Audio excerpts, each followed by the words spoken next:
ዝኸበርኩም ስድራ ዕድሜና ኣኽቢርኩም ኣብዚ ብምምፃኹም ከነመስግነኩም ንደሊ ሜሪ ክሪስማስ ንዓኻትኩምን ንስድራኹምን ይቐኒየለይ ሽመይ ተስፋዝጊ እበሃል እዞም ብፆተይ ከዓ ተስፊት ኣማን ምሳይ ኣለዉ ብሎሚ ክንዛረቡ ኣብዚ መደብ ጌርናዮ ዘለና ቅድሚ ሕጂ ፕሮሚስ ጌርናልኩም ዝነበርና ናይ ትምህርቲ መደብ ኣብ ኖቬምበር ክጅመር ዝተሓስበ ኣጋጣሚ ብሎክዳውን ምክንያት ክንጅምሮ ስለዘይሓስብ ዘይከኣልና ኣብ ጃንዋሪ ክንጅምሮ መደብ ከም ዘለና ንምሕባር እዩ እንደገና ከዓ እቲ ናይ ሎክዳውን ናይ መንግስቲ ሕግታት ተራእዩ ከመይ ክኸውን ከም ዘሎ ምሳኹም ክንመያየጥ እቲ መደብ ዘሎ ባዕረይ ዙላ ትዊሽን ንበሃል ዙላ ትዊሽን ቅርንጫፍ ናይ ኔትወርክ ዙላ ኔትወርክ እዩ ኣድራሻና NW10 ኣብ ካምበርላንድ ሃውስ ዋይት ሃውስ ኣብ ጥቃ ዊልስደን ጃንክሽን ዝርከብ ንሃርቦር ሮድ ንላቲማር ሮድ ላድብሮግሮቭ ንዋይት ሲቲ ንሸፐርድስ ቡሽ ቀረባ እዩ ከምኡ ንሃርልስተን ተኸዩ ከምኡ ንመገዲ ዌምብሊ ዝብል ማለት እዩ ፕሮቫይድ ንገብሮ ከዓ ንሕና ናይ ንቆልዑ ቱዊሽን ማትስ ሳይንስ እንግሊሽ ኮይኑ ገጽ ንገጽ ኣብ ኦፊስና ማለት እዩ ኣብቲ ኣድራሻ ዝገለጽኩልኩም ብተወሳኺ ከዓ ኦንላይን ክንገብር መደብ ኣለና መምህራንና ኩሎም DBS ክሊር ኮይኖም ፈርስት ኤድ ችልድረን ሴፍጋርዲንግ ካልእ ተመክሮን ዘለዎም ከም ዝኾኑ ክሕብር ደሊ እቲ ፕራይስ ናህና ርትዓዊ ኮይኑ ምስቲ ሕብረተሰብና ዓቕሚ ናይቲ ሕብረተሰብና ኣብ ግምት ብምእታው ስለ ዝኾነ ካብቲ ናይ ካልእ ኣቨሬጅ ፕራይስ ናይ ለንደን ኣዝዩ ዝተሓተ እዩ ናይ ፕራይስ ናይ ለንደን 23 ከባቢ ክኸውን ከሎ ናህና 15 ንሰዓት ማለት እዩ እቲ ዝርዝር ናይ ዋጋታት ምስቲ ብዝሕን ናይቲ ክንደይ ለሰንስ ከም ትወስዱ ስለ ዝፈላለ ዲስካውንት ክሳብ 350 ትረኽብሉ ዲስካውንት ክህሉ ክእል ወርሓዊ ትኸፍሉ ተዳኺምኩም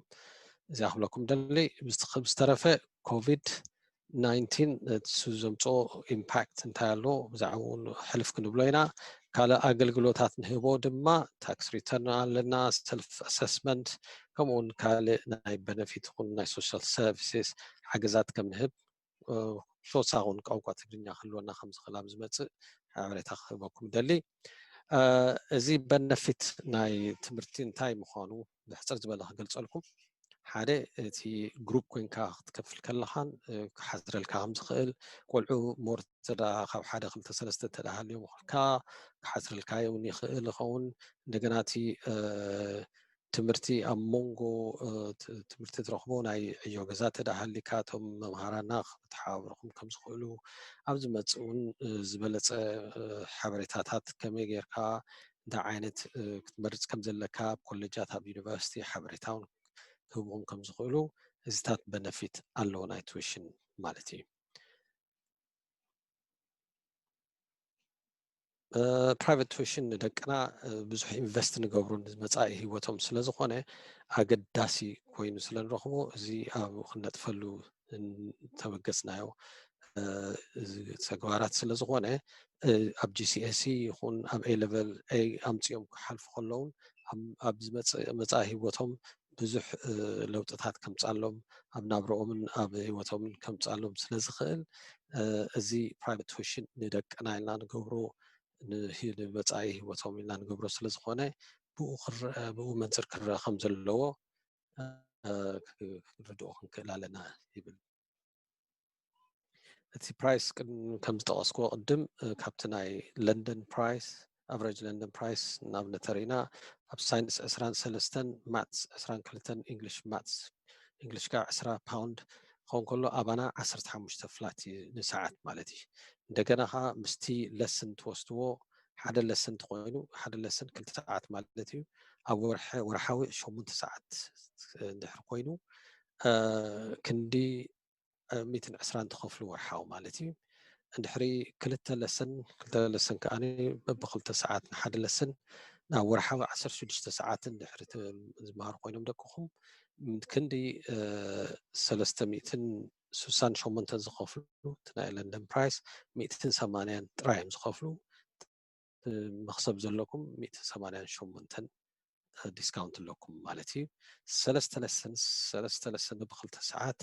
ንወርሒ 24 ሰዓት ብ4 ሰሙን ማለት እዩ ሓደ ወርሒ ክንዲ 552 ናይ ለንደን ፕራይስ ትኸፍሉ 200 ጥራይ ትኸፍሉ ናይ 352 ፓውንድ ዲስካውንት ይህልወኩም ማለት እዩ ብሓበሬታ ክትሪእዎ ትኽእሉ ኢኹም እዚ ካልእ ሕቶታት ተልይኩም እውን ክትሓቱ ትኽእሉ ኢኹም እቲ ናይ ኦንላይን ፕራይስ ፍላት ዝኾነ ፕራይስ እዩ እሱ ከዓ ዝሓሰረ እዩ ከምቲ ናይ ገፅ ንገፅ እውን ኣይኮነን ኣብዚ ተጠቂሱ ይርከብ ኣድራሻና ኣብ NW10 ካምበርላንድ ሃውስ ይበሃል ኣብ ጃንክሽን ዊልስደን ጃንክሽንን ንሃሮ ሮድ ዝኸይን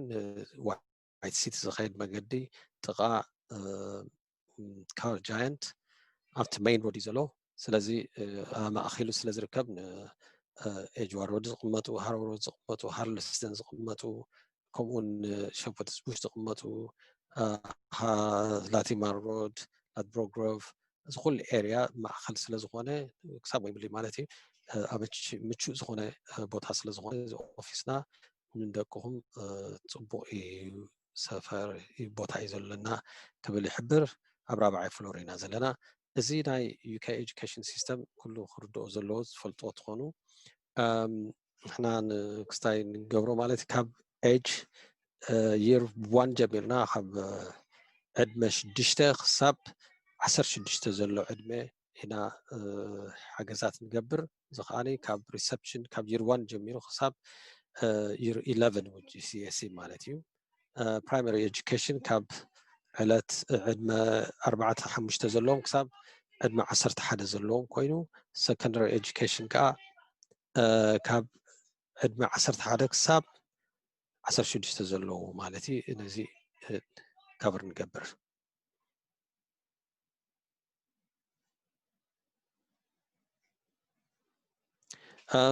ተወሳኺ ናይ ኮሮና ከዓኒ ቁርብ ኢምፓክት ስለ ዘሎ ኣብዚ ትምህርትና ክሓልፎ ቁርብ ደስ ይብለኒ እንታይ ማለት ቲር 1 ቲር 2 ቲር 3 ትምህርቲ ክፉት ከም ዝኾነ እቲ ካልእ ከዓ ኣይናይ ዕፁ ኣይናይ ክፉት ምዃኑ ኣብ ብሓበሬታ ክትሪእዎ ትኽእሉ ትኾኑ እዚ ናይ መንግስቲ ሕጊ ዝወፀ ማለት እዩ ስር ዝበለ ቲር 4 ሕዚ እውን ስቲል ኤጁኬሽን ትምህርቲ ፍቑድ ከም ዝኾነ ቻይልድ ኬር ማለት ኤግዘምፕት ከም ዝኾነ ዝሕብር ንዓኹም መብላእታ ዝኾን ሓበሬታ ኣብዚ ወሲኽና ኣለና ፕራይቬት ቱዊሽን ክሳብ ክንደይ ኣገዳስነቱ ኣብዚ ክንሪኦ ንኽእል ኢና ስድራ ክሳብ 6 ቢልዮን ኣብ 2013 ዝወፀ ሓበሬታ ማለት እዩ ሰርቨይ 6 ቢልዮን ከም ዘውፅኡ ሓደ ስድራ ቤት 2758 ዳርጋ 3000 ደቆም ከም ዘውፅኡ ኣብ ዓመት ዘርኢ እዚ ከዓ እቲ ምክንያት እንታይ ማለት እዩ ኣብቲ ቤት ትምህርቲ ዝረኽብዎ እኹል ብቑዕ ዝኾነ ወይ ዕጋበት ዘለዎ ዕግበት ዘለዎ ናይ ትምህርቲ ስለ ዘይረኽቡ እዩ እዚ ፕራይቬት ቱዊሽን እናበዝሐ ዝኸይድ ዘሎ ኣቨሬጅ ፕራይስ እውን 22 ፓውንድ ኣሎ ምስ ንሕና ክንወዳድሮ ከለና 15 ናይ 7 ፓውንድ ፍልሊ ይህልዎ መብዛሕትኦም ናይ ቱዊሽን ዝገብርሉ ከዓ ኣብ ለንደን ከባቢ ኮይኑ ምክንያቱ ዓበ ከተማ ስለ ዝኾነ ናይ ካብ 8 ክሳብ 10 ሚልዮን ዘለዎ ህዝቢ ስለዚ እስቲ ፕራይቬት ቱዊሽን ኣገዳስነት ኣብዚ ክንሪኦ ንኽእል ሆም ኤጁኬሽን ኣብ ዩኬ እዚ እንታይ ማለት እዩ ካብቲ ናይ ፍልይ ዝበለ ናይ ፕራይቬት ቱዊሽን መብዛሕትኡ ሰብ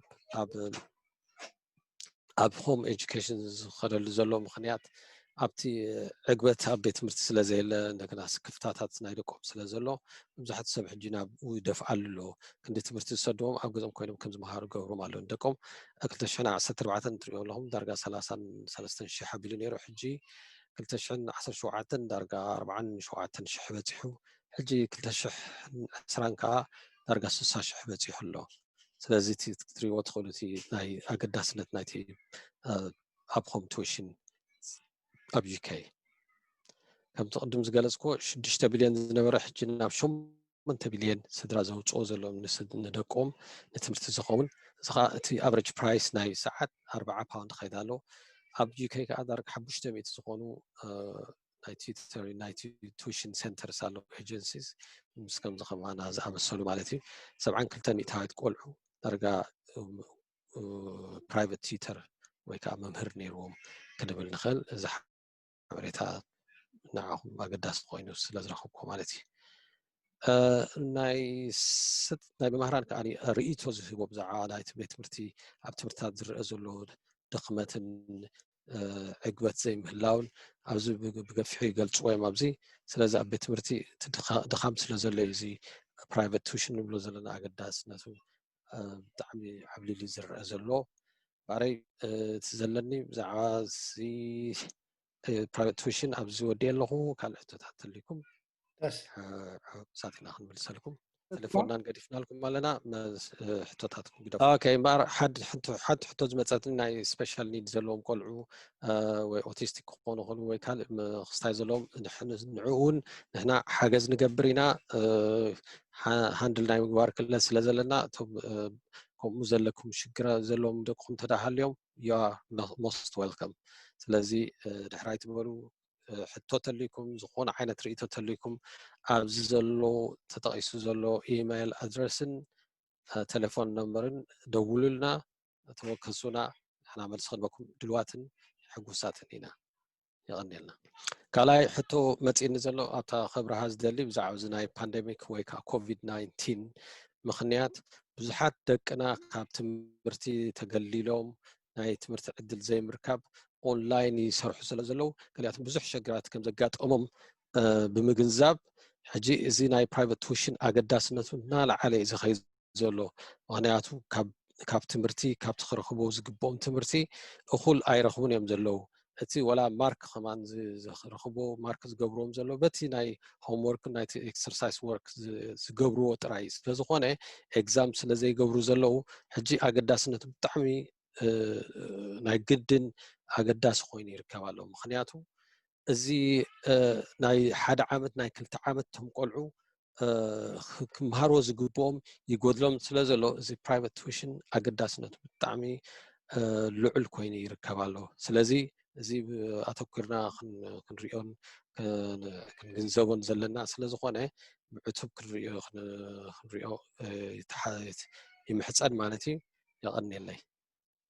علامانا أب سدت بخلن تنو بقع زخونه ولدو حبرة سبنا مرآي إيو غني لي